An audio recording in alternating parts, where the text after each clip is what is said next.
Good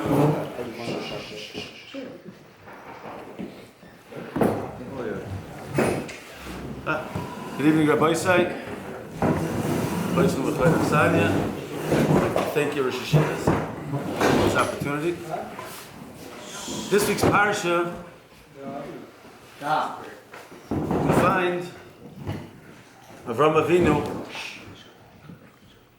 The Rabbi Shalom gives him what many consider the ultimate test that he experienced. The Rabbi Shalom gave Avram Avinu 10 nisyonos,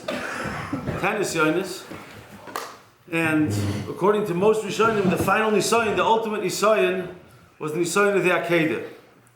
He sacrificed the one child that he looked forward to his entire life, and all of his essential beliefs that he had preached his entire life, human sacrifice, and everything that was that went along with that. Avram Avinu was willing to sacrifice on the Mizbeach for the Rabbeinu Shalom.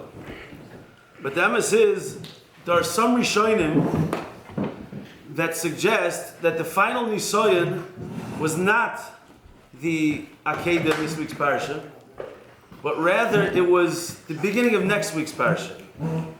As I'm sure you all know, after the Akedah, Sari Meinu was nifter.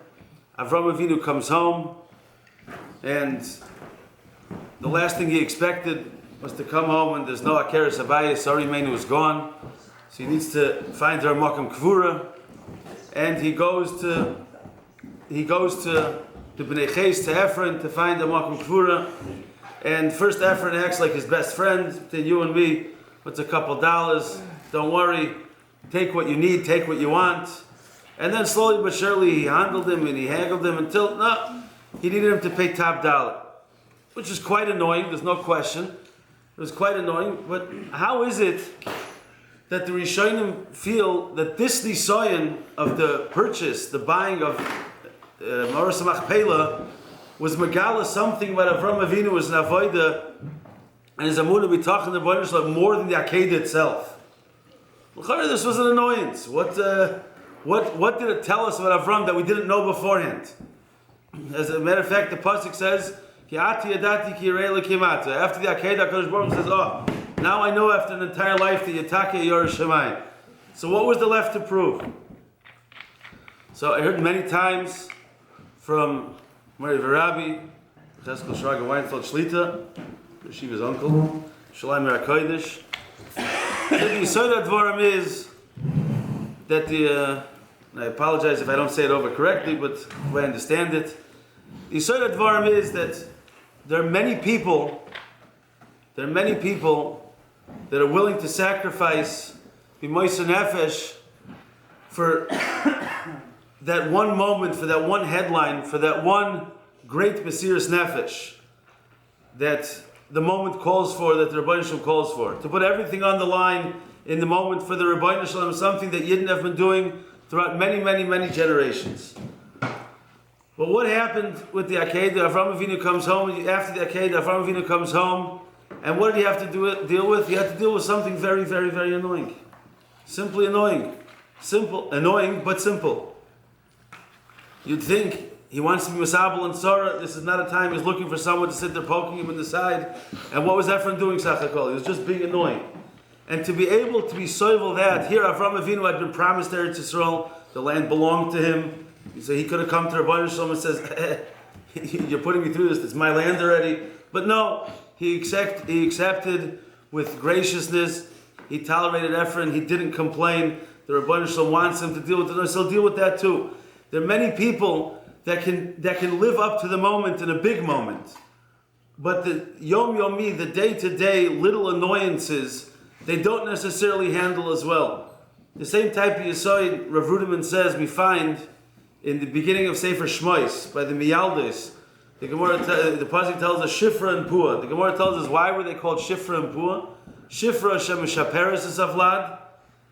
That they used to, after the babies were born, they would clean them up, they would make them look nice, they would swaddle them.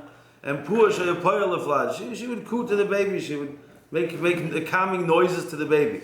It's a pella. You're dealing with two women that were thumbing their noses at the most dangerous man in the world, Pari Melech Mitzrayim, who was bent on destroying everything good about Klal Yisrael. He was murdering babies at a prolific rate. And if he would have found out what they were doing, he would have killed both of them instantly. But Afal Pikein, they thumbed their noses at him.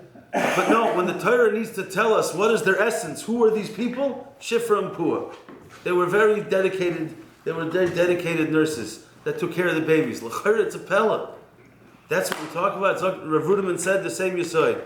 There are many people that when it calls for the big Mesiras Nefesh, they're there. They're ready to be counted.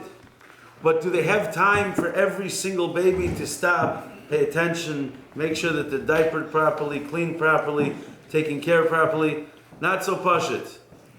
The fact that a person is capable of living on that level of concern and dedication for every single Jew, young or old, at any moment, every single day, every single time, that is the ultimate mark of godless. And the truth is, the Musa Haskell is straightforward. I mean, it doesn't have to be spoken out, but it's pashut. Many people are looking to make their mark in this world. They're waiting for the opportunity to present itself for them to be Mekadesh Shem Shemayim B'Farhesia, which some people are Zoiche, some people are not Zoiche. But the ultimate mark of an Oved Hashem is a person that is capable in his everyday life, every moment, of always being Mekabel, Save upon him Yafis, of not getting angry, of not reacting to every little stimulus, every little annoyance, getting upset, to be able to live with the Rabbi Shalom. And Azal Darga is the true mark of the Oved Hashem, the true mark of the Yerush Shemayim, which rises up even above the ultimate sacrifice which sometimes people asked for. Bez Hashem, it would be Zoiche to stand up in that Nisayin as well, to give the Rabbi Shalom the nachas that he knows we can give him, as we see already from the Avos all throughout the generations. A good Shabbos.